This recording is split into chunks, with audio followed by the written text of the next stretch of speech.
Hey guys, welcome back to another episode of the Legal Lowdown. We're your hosts Malachi. and Caleb. And today we're going to be talking about, one moment please.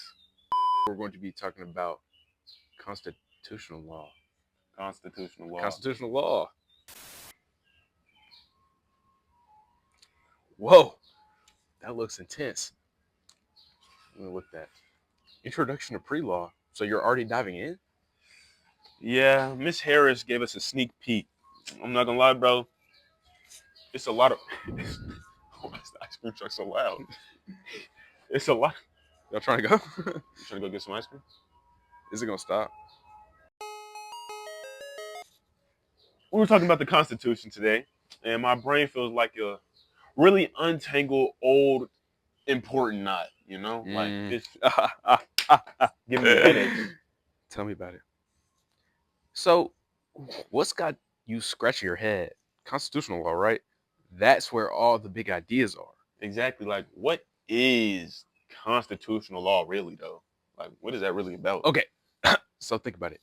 I'm thinking. Elaborate on that. Think of it as the rule book for the country. It's about the structure of our government, the powers of different branches, and the basic rights of the citizens. It's like the foundation everything else is built on. Right, and like the branches of the government, though, right? Yes. Okay. We talked about the executive and judicial branch today. You know, the executive is like the president, right? Mm. And then who runs? He's like the one who runs things. He is the president and their team of administrators. They enforce the laws that Congress makes. And the judicial branch, that's the courts.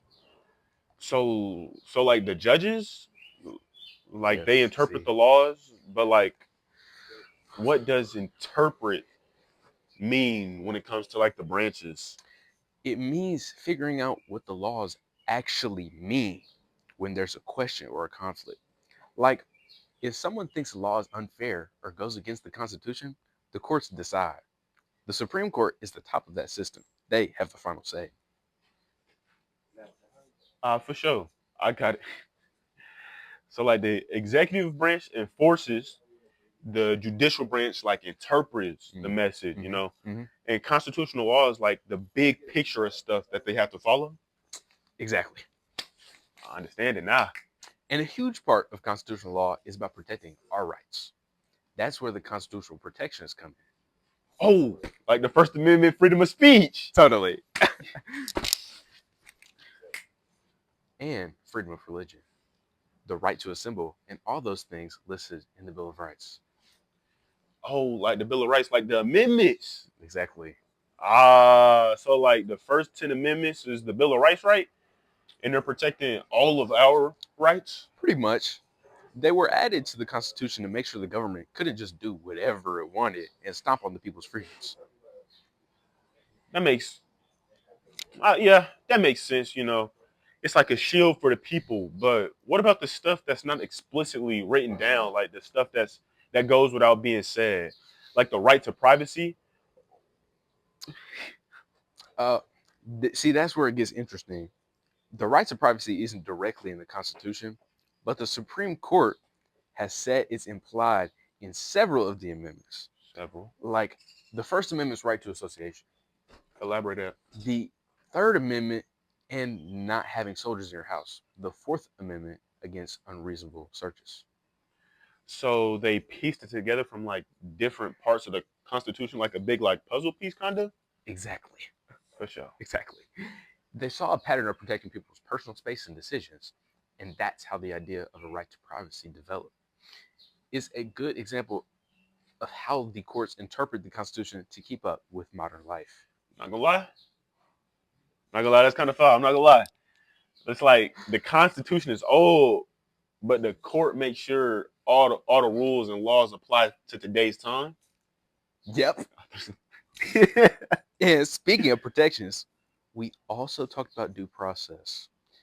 That one sounds really official, doesn't it? It does. Something about fair treatment if you're accused of a crime, right? And that's a big part of it. Due process means that the government has to follow fair procedures if they're going to take away someone's life, liberty, or property. It's about making sure everyone gets a fair share, like having a right to a lawyer, the right to confront witnesses, all them things. So it's about making sure the legal system is fair, even if you're accused of something. Exactly. And tied to due process is something called the exclusionary rule. Did Miss Harris mention that one? Yeah, she did something I about remember. I evidence, remember. right? I remember that. Exactly. Exactly right. The exclusionary rule says that if the police get evidence in a way that violates someone's constitutional rights, like an illegal search, that evidence usually can't be used against them in courts. So if the police mess up and don't follow the rules, the evidence they use can't be found or can't be used in the court, right? That seems like a Mm. get out of jail free card for criminals, to be honest. It can seem that way, but the idea is to deter the police from violating people's rights in the first place. If they know the evidence won't be used, they're less likely to conduct illegal searches. It's a way to protect those constitutional protections we talked about. Okay, I'm starting to connect the dots a little bit now. You know, constitutional laws like the big picture and the executive and judicial branches are like the players. You know, constitutional protections like the amendments, are the rights that we have. Due process is about fair procedures, and the exclusionary rule is a way to enforce those procedures to protect our rights. See, it's not so overwhelming when you break it down. It's all connected. The Constitution sets the stage, and the branches act within that framework, and the protections are there to make sure it's fair for everyone. Okay, that helps a lot. I'm not gonna lie. It's still a lot to learn in pre-law. It's a great class I'm in, but it feels a little more manageable now. Appreciate that one, Caleb. No problem, Kai. We'll figure it out. And hey, at least now we know why those old documents in the National Archives are such a big deal. Definitely, they're not just some dusty papers. They're the rules to the whole game. So next time we see Miss Harris, we can totally impress her with our knowledge of the exclusionary rule. Or we can at least pretend that we understand it. Ah, ah, ah, ah, ah, ah, ah. That's about all we got today, folks.